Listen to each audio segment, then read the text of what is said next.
মানুষগুলো বলবে হিসাব নিকাশ হয়ে যাক। আল্লাহ তাআলা তো বলেই দিয়েছেন কোরআনের ভিতরে, ফারিকুম ফিল জান্নাতি ওয়া ফারিকুম ফিস সাঈর। তারা বলবে দুইটা তো দল হয়ে যাবে, জান্নাতের দল একটা, জাহান্নামের দল একটা। যদি হিসাব নিকাশ হয়ে যায় তাহলে জান্নাতি হব, না হয় জাহান্নামি হইব। জান্নাতি হইলে জান্নাতে চলে যাব, জাহান্নামি হইলে তো কিছু করার নাই। তারপরও সেখানে যাইলে একটা ফয়সালা তো হয়ে গেল। কিন্তু ময়দানে মাহশরের ভিতরে কষ্ট, এত কষ্ট, এত কষ্ট, এত কষ্ট আর সহ্য হয় না। মালিক হিসাব নিয়ে নাও, সিদ্ধান্ত দিয়া দাও, কষ্ট আর সহ্য হয় না। আল্লাহ রাসূল সাল্লাল্লাহু আলাইহি সাল্লাম বলেন, এমন কষ্টের মুহূর্তের ভিতরেও একদল মানুষ দেখবে দূরে সামিয়ানার নিচে বসে আছে, আরশের ছায়ার নিচে বসে আছে, ডাক দিয়ে বলবে, মালিক আমরা এখানে তো কষ্ট করতেছি, দাঁড়াইতে পারতেছি না, জমিটা তামা, গরম টকবকে হয়ে গেল, ঘাম আমাদের মাজা সমান হয়ে গেল, মাথার মগজগুলো টকবক টকবক করতেছে গো মালিক, কষ্ট সহ্য করতে পারি না, এত কষ্ট সহ্য করতে পারি না, এত কষ্ট। এরপরও দেখতেছি একদল মানুষ তোমার ছায়ার নিচে বসে আছে, তাদের আরাম লাগতেছে, বেরাম নাই, তাদের সুখ লাগতেছে, দুঃখ নাই, তাদের শান্তি লাগতেছে, অশান্তি নাই। তারা কারা? তারা খুব খেয়াল করেন, সেখানে কয়েক শ্রেণীর মানুষ থাকবে, তার ভিতরে এক শ্রেণীর কথা বলি।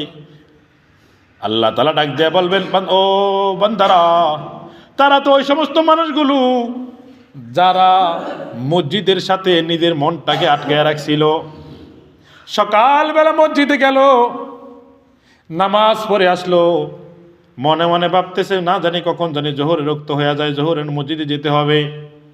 জোহরের নামাজ পড়লো, আসরের সময় চিন্তা করতেছে মসজিদে যেতে হবে, আসরও পড়লো, মাগরিবে চিন্তা করতেছে, মাগরিব পড়লো, এশারে চিন্তা করতেছে, এশার পড়ার পরে আবার শীতের মধ্যে কোন শীতের মধ্যে উঠিয়া আবার ঠান্ডা পানিতে উযু করিয়া একমাত্র কেবলমাত্র আল্লাহ তাআলাকে রাজি খুশি করানোর জন্য তারা ফজরের নামাজ পড়লো। ও বান্দারা, যারা আমাকে ভালোবেসে মোহাব্বত করে, দিনকে ভালোবেসে আমার উপর বিশ্বাস রেখে মসজিদের সাথে সম্পর্ক রাখছে, আজকে অনেক কঠিন দিনের ভিতরে, ময়দানে মাহশরে কঠিন দিনের ভিতরেও আমি আল্লাহ তাদেরকে বলতে পারি নাই তারা আমার আরশের নিচে ছায়া পাইছে।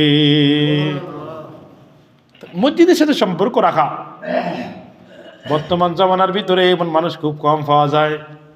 আগে মানুষ বাজারে কম যাইতো, মসজিদে বেশি থাকতো। ভোলার মানুষের কথা বলি, দাদা হুজুর উস্তাদ রহমতুল্লাহ আলাইহি বালিয়ার বড় হুজুর বলতেন, আব্দুল মতিন সাহেব রহমতুল্লাহ আলাইহি, উনি মসজিদে থাকতেন। জীবনে দেখে শুনলাম উনি বাজারে যাইতেন, কেনাকাটা শেষ, আস্তে টুনটুনিয়া বাড়িতে চলে আসতেন, কারো হাতে কোনো সদাই করাইতেন না, নিজে সদাই করতেন, কারো ঘরে দাওয়াত খাইতেন না, কারো হাতে কোনো খেদমত নিতেন না। কেন? বাজারে যাইয়া কোনো চাটা খাইতেন না, খুব কম খাইতেন। বাজারে যাইতেন, কাজ শেষ, সৌদ করে বাড়িতে চলে আসতেন, আড্ডা বাড্ডা নেই। জিজ্ঞাসা করা হলো, হুজুর আপনি বাজারে যাই একটু সময় দেন না কেন? বলে, আমি আল্লাহ রসুলের কথা মানি। আল্লাহ রসুল বাজারকে যদি ভালো বলতো, আমি মতিনের চেয়ে বেশি ভালো বাজারকে আর কেউ বাসত না। কিন্তু আল্লাহ রসুল সাল্লাল্লাহু আলাইহি সাল্লাম বাজারকে ভালো বলে নাই। আল্লাহর পয়গম্বর হাদিসে পাকের ভিতরে বলেন, আবগাদুল বিলাদ ইলাল্লাহি আসওয়াকুহা।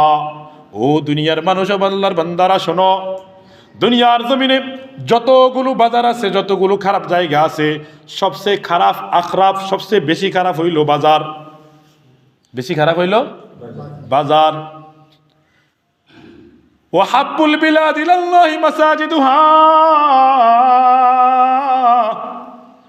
দুনিয়ার মানুষেরা রে, দুনিয়ার ভিতরে খারাপ জায়গা বাজার, ভালো জায়গা মসজিদ।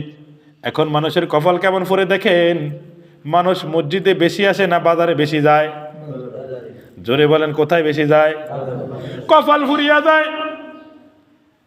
যেই জায়গা আসার কথা ছিল ওই জায়গা আসে না, যেই ঘরে ঢোকার কথা ছিল ওই ঘরে ঢোকে না, যেই ঘরে থাকার কথা ছিল ওই ঘরে থাকে না, যেই ঘরটাকে মোহাব্বত করার কথা ছিল ওই ঘরে মোহাব্বত করে না, আর যেই ঘরে যাইতে নিষেধ করলো, যেই জায়গায় থাকতে নিষেধ করলো। আজকালকের মানুষেরা ওই বাজারটাকে, ওই জায়গাটাকে আপন করে নিয়েছে। এই জন্যই তো আল্লাহ তাআলা আমার উপর নারাজ হয়ে গেল। আমাদের গুনার কারণে কি হয়? আমাদের গুনার কারণে আমরা কষ্ট পাই, ছেলে সন্তানরা কষ্ট পায়, পশু পাখিরা কষ্ট পায়, হাঁস মুরগিরা পর্যন্ত কষ্ট পায়। প্রশ্ন হতে পারে, হুজুর আমরা কষ্ট পাই, কিন্তু হাঁস মুরগি আবার কেমনে কষ্ট পায়? প্রশ্ন হয় না?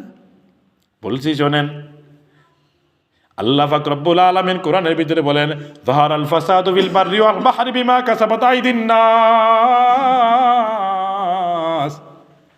দুনিয়ার মানুষেরা ভালো করে শুনে রাখো, জলে বা স্থলে, সমুদ্রে বা বাজারে, জমিনে বা সমুদ্রে, যেখানে যদি কোনো বিপদ দেখো, যদি কোনো তাণ্ডব দেখো, তাহলে মনে করবা এটা মানুষের হাতের কামাই, গুনাহের কারণে হইছে। তো গুনাহের কারণে আমরা গুনাহ করলাম, দ্রব্য মূল্যের দাম বাড়িয়া গেল, ভুসির দামও বাড়িয়া গেল, ভুসির দাম বাড়িয়া গেল, ভুসি কিনতে কষ্ট হয়, ভুসি কিনতে কষ্ট হইলে গরুকে ভুসি খাওয়াইতে কষ্ট হয়। আমার গুনার কারণে ভুসির দাম বাড়লো, ভুসির দাম বাড়ার কারণে গরুকে ঠিকমতো ভুসি খাওয়াইতে পারি না, তাহলে গরু কষ্ট পাইল নি? কথা বোঝেন নাই? পাইছেনি কষ্ট? ব্রয়লার কিনতে পারি না, ব্রয়লার তো হাঁস মুরগি খায়, তাহলে আমার গুনার কারণে ব্রয়লারের দাম বেড়ে গেল, ব্রয়লারের দাম বাড়লো, তো হাঁস মুরগা কষ্ট পাইল, ঠিক না? এজন্য বলবো, দুনিয়ার ভিতরে যতগুলো বিপদ আপদ দেখেন, প্রত্যেকটা বিপদ আপদের জন্য আল্লাহর কাছে মাপ চাই, আল্লাহ আমাদের গুনার কারণে কাউকে কষ্ট দিও না। বলতে চাইছিলাম যে খারাপ জায়গা বাজার, সেই জায়গায় বাজারের ভিতরে আমাদের আড্ডা বেশি। ভালো জায়গা মসজিদ, ওইটাকে আমরা চিনি না, মসজিদকে পিছনে ফেলে দিয়েছি। আগেরকার জমানার ভিতরে এক ব্যক্তি অন্য ব্যক্তির বাড়িতে যেতাম, যাইয়া যদি জিজ্ঞাসা করতো, ও ভাই বাসা আসো নাকি, বাসার থেকে উত্তর দিত, আব্বু তো বাসায় নাই। কোথায় গেছে? বলে মসজিদে গেছে। কখন আসবেন? বলে আব্বু মসজিদে যাইলেন, কখন আসে জানি না, কথায় কথা চলে আসে না বলে পারি না। খুব ভালো করে বোঝেন, আমি বাংলা বাজার মাদ্রাসায় পড়ালেখা করেছি, যেই মসজিদে নামাজ পড়াইতাম ওই মসজিদের একজন মুসল্লি ছিল, মুসল্লির নাম ছিল নীরব, বাড়ির নাম ছিল মিদ্দা। নীরব মিদ্দা বললে সবাই চিনত। মানুষটা তেমন টাকা পয়সাওয়ালা না, জমি জমা যাই ছিল, কিন্তু মানুষটা চরমনায় যেত, চরমনায় মুরিদ ছিল, চরমনায় যাওয়া আশা করত, খুব আবেদ মানুষ ছিলেন। এই মানুষটা তেমন কোনো কাজ করতেন না, কিন্তু আল্লাহর বান্দা, ঠিক মতো নামাজে আসতেন, নামাজের আগে আইসা বৈশা যাইতেন, নামাজের আগে আইসা নিজেই আজান দিতেন, নামাজের আগে আইসা মসজিদটা ঝাড়ু দিতেন, নামাজের আগে আইসা ঘাটলাটাকে পরিষ্কার করতেন, নামাজের সময় দূরে যাইতেন না, নামাজের সময় মসজিদে আসতেন। বাড়ি থেকে আমার কাছে খবর পাঠাইতো, হুজুর আপনার কাকার একটু বুঝাইয়েন, যদি সে শুধু মসজিদেই থেকে যায় তাহলে সংসার কেমনে চলবে, সংসার চালাইতে আমি মহিলা মানুষ কষ্ট হয়ে যায়। একটা মাত্র ছেলে ছিল, ছেলেগুলো বাকিগুলো মাদ্রাসায় পড়তো, ছোট ছোট ছিল, বড় যেটা ছিল সেটাও তেমন একটা বেশি বড় না। এই মানুষটা যদি এরকমই ইবাদত নিয়ে পইরা থাকে তাহলে আমার সংসার চালাইতে কেমনে কষ্ট হয়ে যায়, বাড়িঘর জমি জমা একটু দেখাশোনা করতে হয়।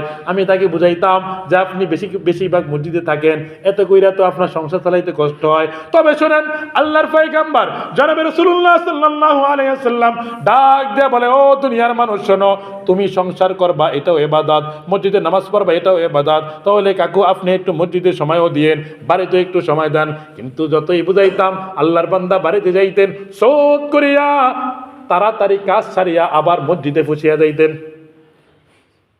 আমি রাত্রিবেলা যখন ঘুমাইতাম ফজরের সময় উঠতাম, কিন্তু উঠার আগে দেখতাম আল্লাহর বান্দা নীরব মিদ্দা মসজিদে চলে আসলো। অনেক সময় রাত্রিবেলা ক্লাস করিয়ে মসজিদে যখন আসতাম রাত্র অনেক হয়ে যাইত। আমাদের কওমি মাদ্রাসায় খারেজি ঘন্টা বলে একটা ক্লাস থাকে, বছরের শেষে ওই ওভার টাইমের ক্লাসও থাকে, ক্লাস করে আসতে দেরি হয়ে যাইতো। আমি ফজরের সময় উঠতাম, উঠিয়া দেখতাম যে কাকু আজানও দেওয়া শেষ, মসজিদের আগে তো গুণ পড়তো, এখন তো সাদ, এখন মসজিদে সাদ, আগে ফালা সুগারি গ্যাসের ফালা, এখন এই মসজিদে সুগারি গ্যাসের ফালা আছে, আড়া দিত সুগারি গ্যাসের আড়া, সুগারি আড়ায় দত্ত গুণ, এই মাদুরের ভিতরে সুগারি গ্যাসের আড়ার থেকে গুণ পড়তো। ফজরের সময় ওইটা ঝাড়ু দেওয়া লাগতো, আবার ইঁদুর মিদুর আসিয়া পায়খানা করিয়া দিত, সেগুলো পরিষ্কার করা লাগতো। আমি উঠিয়া দেখতাম নীরব মিথ্যা, সব কাজ শেষ। এবার ডাক দিয়া বলে, কবির, ও কবির দাঁড়াও, ওঠো, নামাজ পড়াইতে হবে। এই মানুষটা একটা অ্যাক্সিডেন্টে মারা গেলেন। বলতে চাইছিলাম, আগের মানুষ মসজিদে গেলে আসার কোনো সময় থাকতো না, নির্ধারিত কোনো সময় দিতে পারতো না। আব্বা কোথায় গেছে? মসজিদে গেছে, কখন আসবে? বলে জানি না। আর এখনকার মানুষ কোথায় গেছে? মসজিদে গেছে, কখন আসবে? বলে এই মেয়ে তো আসতেছে, বসেন, আসতেছে। তার মানে বোঝা গেল মসজিদের সময় দিতে আমাদের কষ্ট হয়ে যায়। হুজুর নামাজ একটু দেরি হয়ে গেল, মনটা খারাপ হয়ে যায়। হ্যাঁ, দেরি করব না।